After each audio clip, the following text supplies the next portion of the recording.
ஏல ராஜா, உனக்கு பொண்ணு பிடிச்சிருக்கா? ரொம்ப பிடிச்சிருக்குமா. ஏம்மா, உனக்கு ஏன் அவனை பிடிச்சிருக்கா? பிடிச்சிருக்கு ஆண்டி.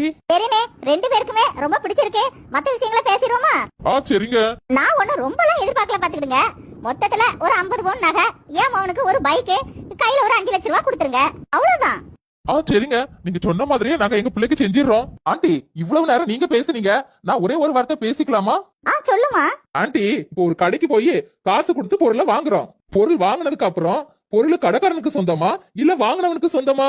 இதுல என்னமா சந்தேகம்? காசு கொடுத்து வாங்கினவனுக்கு தான் பொருள் சொந்தம். வெரி குட், கரெக்டா சொன்னீங்க. ஆண்டி, நீங்க சொன்ன நகை நட்டு எல்லாத்தையும் நாங்க உங்களுக்கு கொடுத்து உங்க பையனை வேலைக்கு வாங்கிடுறோம். இப்ப சொல்லுங்க, கல்யாணம் ஆனதுக்கு அப்புறம் உங்க பையன் எங்களுக்கு சொந்தமா இல்ல உங்களுக்கு சொந்தமா? உங்களுக்கு தான். கல்யாணம் ஆனதுக்கு அப்புறம் உங்க மொவன் வீட்டோட மாப்பிள்ளையா எங்க வீட்டுல தான் இருக்கணும். என்னல இவ இப்படி பேசுறா? ஒண்ணு கரெக்டா தான் பேசுறா. நீதான் என்னைய பேரம் பேசி வித்துட்டிய.